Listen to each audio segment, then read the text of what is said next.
Hi, in this video I'm going to talk about dancing with God. What does that mean? Stick around and find out. If you like it, give it a thumbs up, hit that subscribe button, share it with a friend.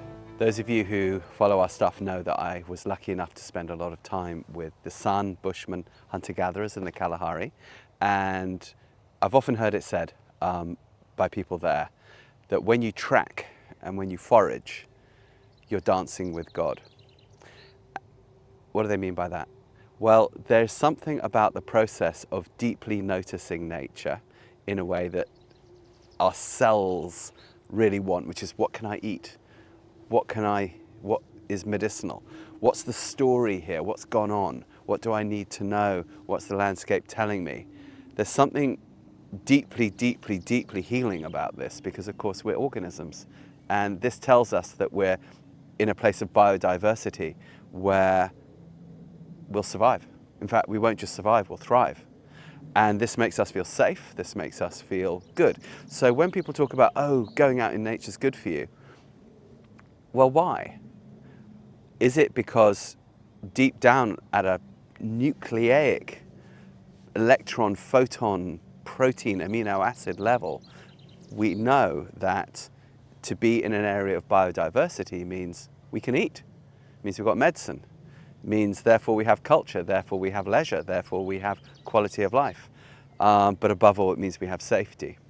So clearly it would seem that way. And from our nervous system's point of view, well, we're organisms like earthworms and frogs. So if we're in planet Earth, which is where we're supposed to be, well, then we feel kind of irie, we feel kind of good. We can't always live in the Kalahari. We can't always live in fully intact ecosystem. So that's why where I am right now, it looks gorgeous, isn't it? This is the riverbanks of the Rhine River, but we're actually just outside Düsseldorf. And if we turn the camera around and look over the bank, you're going to see lots of human stuff. And even behind the camera, you're going to see smokestacks and industrial stuff. We are by no means out of the human zone. And if we go just a short distance from here, we'll get into very, very industrial zones. So the point I'm trying to make with this is that you don't have to get on a plane and go somewhere remote or think, it's just, nature's just not accessible to me. I can't go dance with God. Well, actually, a lot of times we can. And particularly in industrial areas, there's often this kind of liminal space where they give onto farmland or more natural areas, and those areas are often not used much by people, those sort of transitional areas, and that's actually where you find a lot of really good intact nature for tracking, and lots of really interesting stories. So the point I'm making here is, don't think you can't do it. We can actually do it pretty much any time. So let's go dance with God. Let's go dive in. What have we got here? Okay, follow me.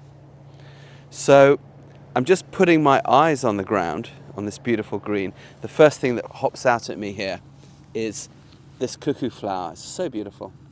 They also sometimes call it lady's smock.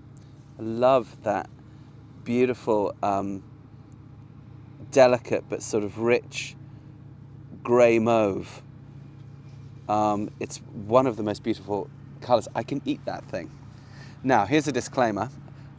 This is not a foraging video telling you what to eat and what not to eat.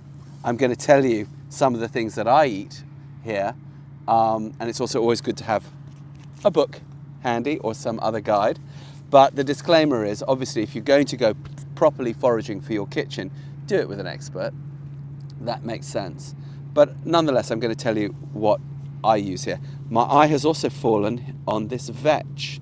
Look at these gorgeous, symmetrical, mathematically precise leaves here. This is a type of wild pea, and it will have a really vibrant flower. It could be purple, it could be yellow, and sometimes blue. And this I can definitely take home and put in my smoothie. Right under me here, this I think is wild carrot, which is Queen Anne's lace. However, when you have this type of carrot family stuff growing along riverbanks, it can sometimes be hemlock. So you have to wait for it to get bigger to know from the stem and the type of flower whether or not it's the edible one or the non-edible one. But probably both would be growing here. Okay, and I'm just walking over to this young sapling. This is a young beech tree. This I can definitely eat. The young leaves I can put in salads, but it also has a good effect on the digestive system. Whereas I think the cuckoo flower here has a good effect on the skin, if I remember correctly. So all of this is just right here in these few square meters, and I just start to let my feet guide me, and I've gone straight to Hawthorn. In the old days, when lords and ladies owned the land and you couldn't hunt, or they cut your hands off, medieval Europe, people used to really survive off hawthorn. It's one of these superfood plants that you can eat all parts of, apparently. All those lovely hedges around the English countryside,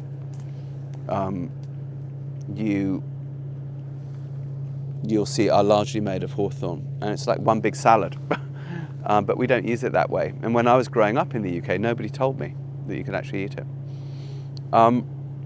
Right here is very interesting. This is a type of exotic. This is not from here. This is a type of maple. I think it's Manchurian maple, which you see quite a lot of. And that puts a question, a human question in my mind. How did it get here? You see it quite a lot in the German countryside where we are. I imagine, I'm going to look it up in a moment, what the uses for this might be. But Manchuria is, of course, all the way over in northern Asia. So was it brought here as an exotic plant? Did people intentionally start planting them? Did it come on ships? Who knows? So what's interesting about Manchurian maple, if this is indeed what it is, and I think it is that I could eat these young leaves and the inner bark, but there's also a medicinal value to it, particularly for bringing down inflammation and antioxidant compounds. Apparently they use it a lot in those natural medicines. So there is this human story. Why is it here? We're along an old trade route here, the Rhine River, and we're by this old medieval town called Neuss, which is now an industrial suburb of Düsseldorf.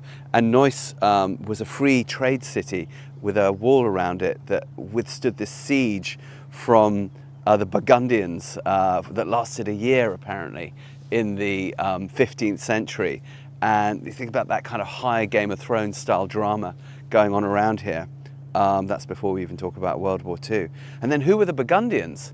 Well, the Burgundians were actually a tribe that came out of the steppes of where Eastern Europe meet Asia, and then were pushed into the Roman Empire, which is we're standing in it now, by massive migrations caused in the Dark Ages, perhaps by the eruption of a volcano as far away as El Salvador, causing an ash cloud over northern Asia that caused droughts and heavy winters that caused the Huns, I guess they'd have been like the Mongols, to move westward, and they pushed all these other tribes, the Goths, the Vandals, the Burgundians among them, into Western Europe here and collapsed the Roman Empire from within. So when you drink your Burgundy wine, think about that human story.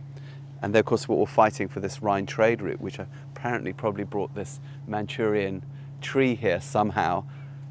Some seed on the back of a barge, I don't know. But I don't know about you, but I actually feel better now. I've come out of my head. The stuff that I was looping on before I walked in to this little pocket here and started looking around at what can I eat, what can I use medicinally, what's the story here, what's the human story. Those thoughts have kind of gone away. And I wasn't here very long. If I were to take a couple of hours to do this, if I was to take a day to do this, well, then I'd really be dancing with God. But I can do it little increments in every day and find these little moments to dance with God. And that's what I wanted to share with you. If you found this useful, please give it a thumbs up. please like it. Please hit that subscribe button. Better than everything, share it with a friend, because we all go through these loops in our head. We all need to go dancing with God, and we all need to be reminded sometimes that nature and how it can heal us is right on our doorstep, even when we're in industrial areas. So if you'd also like to go into some deeper stuff about how to organize your life a little bit more like a hunter-gatherer in the modern age, go to longridehome.com. Got tons of stuff on there. Until then, see you on the next one.